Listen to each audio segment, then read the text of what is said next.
Over the decades of Marvel publications, hundreds of thousands of weapons have been created, but only a few can be considered the 10 most powerful cosmic weapons of the publisher. From human weapons to swords and even armors, today we will see all of them, from the least powerful to the most powerful, showing how impressive the power level of these pieces of equipment is. And the first weapon to open today's video is Phoenix Blade. To this day, we don't know when the Phoenix Blade was forged, but it was originally wielded approximately 500 years ago or 400 cycles ago as measured in space. It belonged to a character named Rookshear, who was the second to bond with the Phoenix Force. Even though he was bonded to this force for only a few days, the power quickly corrupted him and he destroyed several planets. It was precisely the threat of this character that led the Shi'ar Empire to form its first royal guard to fight against him, resulting in the character's death. However, an infinitesimal piece of the Phoenix Force remained within his sword, transforming it into the Phoenix Blade. It became a sword that literally glowed with energy and had a blue flame constantly emanating from it. This energy could be channeled into explosions or used to enhance the effects of a slashing strike, while also being capable of deflecting offensive energy attacks. The blade retained the Phoenix's energy even without a connection to the original entity, but its power was stripped away when Jean Grey was in the white-hot room. Unfortunately, the blade doesn't have many appearances, but it was shown fighting against Rachel Summers, who also possesses the Phoenix's power. But since I don't have much more to comment on, I'll leave it as the last on the list. Even so, I think it's worth mentioning it here. After all, it's a sword with the power of the Phoenix, right? Moving on to the next weapon, we have the Silver Surfer's Board. For a long time, the Silver Surfer's Board was a passive item for the character, a vehicle at most. But in recent years, Marvel has worked with much more creativity on the character, and it can now be called a weapon. Norrin Radd was an alien who received Galactus's arrival and made a deal with the entity to become his herald in exchange for sparing his world. He was bathed in the cosmic powers of the entity and became the Silver Surfer, also receiving his board in the process, which he uses to roam the most distant galaxies. As I mentioned at the beginning, it was an item we could say was merely for getting around, literally surfing through space. But starting with the King in Black comic, where he had to fight against the god of symbiotes, the artists and writers have used it with much more creativity. When the character met Thor, when he had become King of Asgard, he demonstrated the ability to fold his board like a ladder, something he had also done in the past. But it was in the fight against the god of symbiotes that he managed to shape his board into the form of a sword to fight the villain. Eddie Brock later, with the power of the Enigma Force, also managed to shape the Silver Surfer's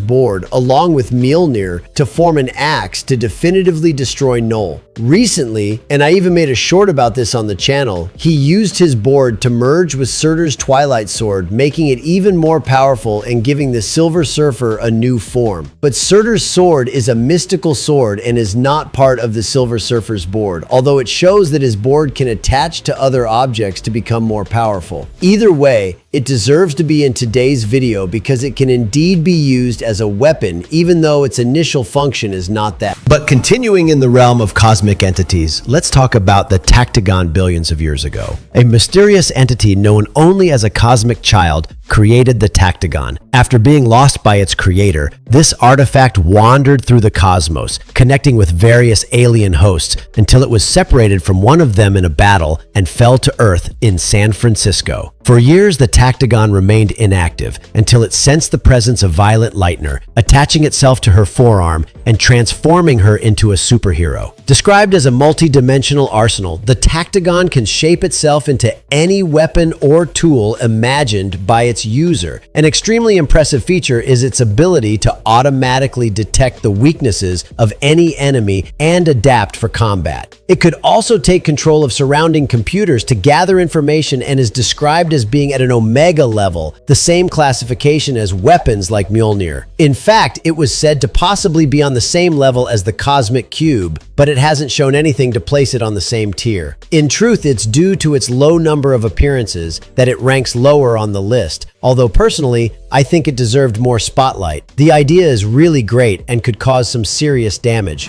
But have you ever imagined a weapon capable of standing toe-to-toe with entities? Then you've imagined the Godkiller Armor. The Godkiller Armor is the first weapon on the list capable of fighting on equal terms with cosmic entities and those of the highest level. It was created during the first Cosmos, before anything we know from Marvel even came into existence. It was crafted by the Aspirants to combat the Celestials during the final battle of the Celestial War, and it was a highly successful weapon, causing significant losses to the Celestial forces in the war at the dawn of time. But it had to be dismantled. This happened to build the Aspirants' fleet shortly before they entered a civil war, which allowed the Celestials enough time to recover and destroy their enemies. The armor was stored in the Dyson Sphere for eons, where dozens of different beings tried to find it to harness its power. One of them was Iron Man, who discovered he was unable to activate the armor, but created his own Godkiller Armor, which was inferior to the original and yet still capable of fighting Celestials. The armor ranks so high on the list precisely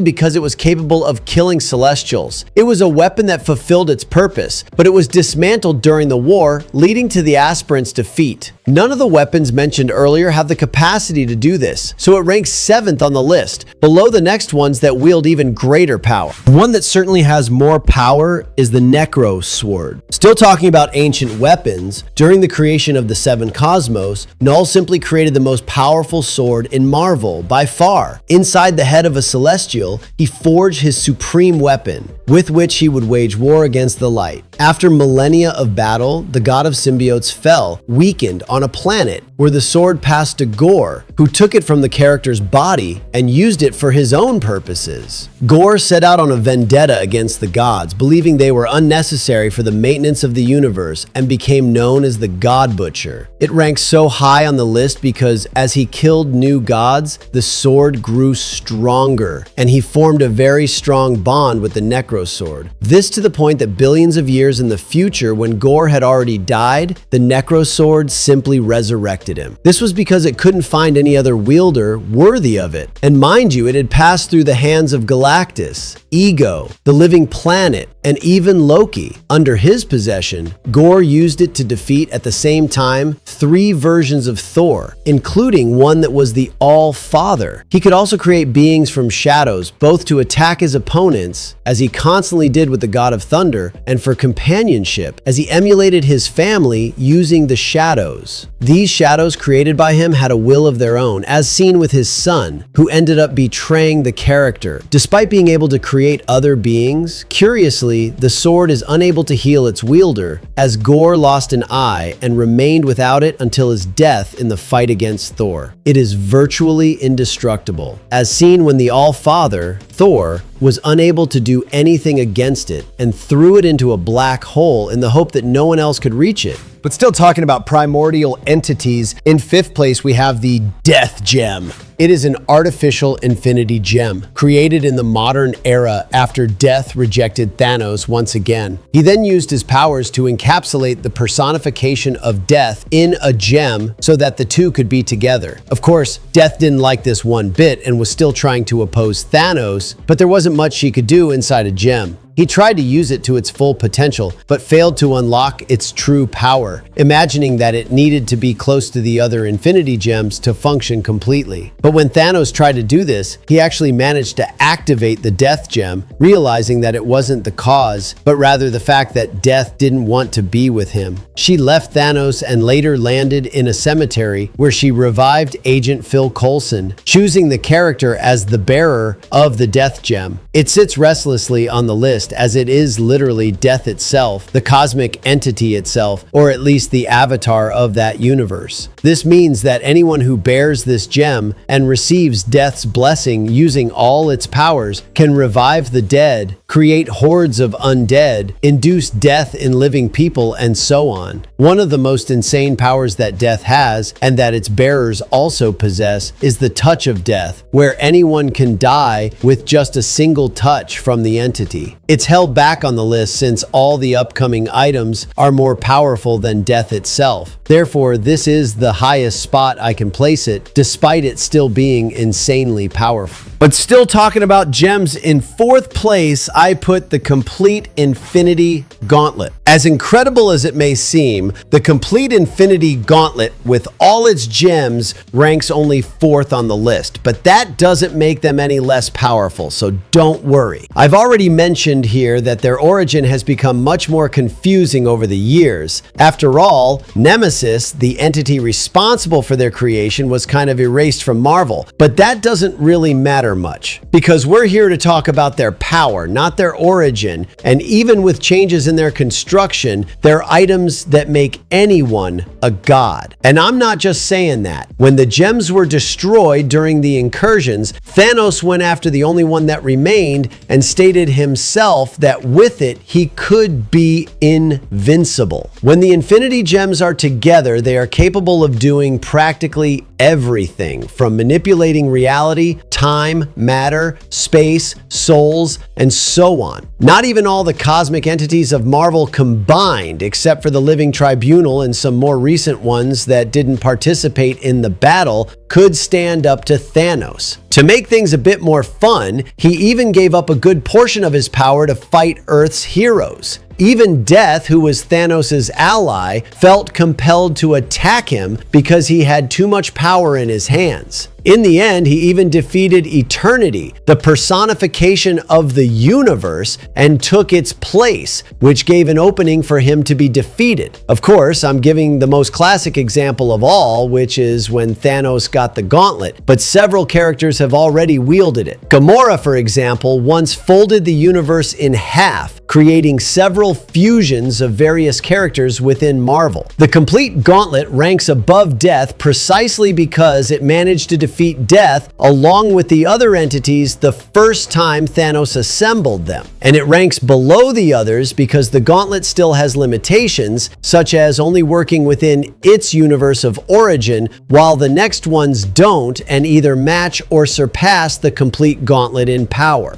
But still talking about gauntlets, in third place, we have the ISO Gauntlets. The ISO Gauntlets were a pair of gauntlets created by Thanos using technology and neutronium from Project Pegasus. With them, he gained immense powers and used that power to massacre half the world's heroes just to send a message to the entire universe that he had returned. It turns out that neutronium is an element from exospace, the space between realities. Marvel Blue described neutronium crystals as frozen space-time and theorized that they were formed as a byproduct of creation itself. This element is so powerful that two of the elders of the universe fought each other for possession of a small amount of the element present on Earth 15513. According to the Collector, having this element in hand would make anyone rival the gods. And of course, something like that ended up in Thanos' hands. He used the element to recreate his iconic gauntlets, but instead of 6 Infinity Gems, he had 6 cosmic cubes made of neutronium. And as we know, cosmic cubes are some of the most powerful items in all of Marvel, with energy drawn directly from the dimension of the Beyonders. They can grant any wish, and unlike the Infinity Gems, can function in any universe, not just their original one. And Thanos managed to place 6 of these in a single gauntlet and devastated dozens of heroes just to announce his return, placing the ISO Gauntlets in third place in the video.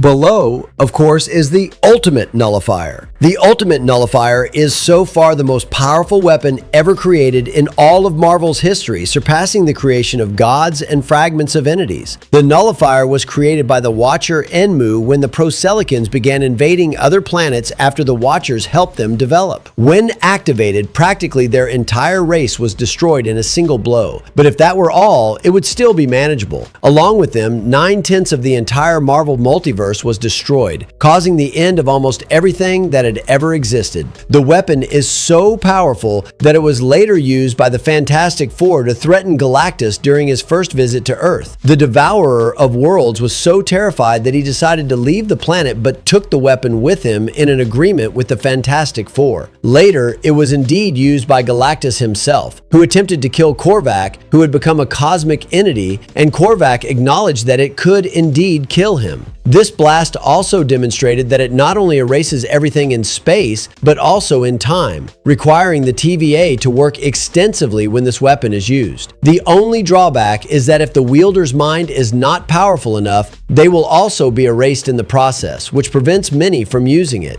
In the hands of a being with an extremely powerful intellect like Galactus, the ultimate nullifier can destroy entire timelines from beginning to end, or paradoxically recreate a multiverse. But it doesn't even compare to the first on the list, which is the Astral Regulator. The story featuring the Astral Regulator is one of the most controversial ever released by Marvel due to how Thanos obtained it and how he defeated the other entities using it. And yes, it's another item on this list that ended up in the hands of the Mad Titan, which shows the level of threat this character poses within Marvel. The Astral Regulator, or Astral Regulators, are powerful artifacts that surpass even the Infinity Gems, created directly by the creator of the publisher. Their primary function was to prevent the different universes of the multiverse from colliding with each other, but Thanos found out about it and decided to take it to use as a weapon. The regulator of each universe is stored in a highly protected location where most beings would die instantly. But of course, there's always an exception. Upon taking possession of the Astral Regulator, Thanos realized that its primary power was to absorb any living being. This applies to gods and entities. The character then absorbed the Infinity Gems, cosmic entities, abstract entities, the Living Tribunal, and even an avatar of the One Above All. At that moment, Thanos became the most powerful entity of all time in Marvel, combining the power of all the others now within him. Even if we disregard the absorption of the creator of the publisher and consider only the entities he absorbed, he would still be one of the most powerful beings ever created in comics. If I'm not mistaken, this story was even made non-canonical, as it was so outrageous and even sparked outrage among fans. But it's worth mentioning here as the most powerful and most insane weapon ever created by Marvel in all its history. And it's precisely this weapon that wraps up today's video. So if you liked it, you know what to do. Leave a like down below and comment which of these you think is the most powerful of all. Send it to that friend of yours who doesn't know anything about comics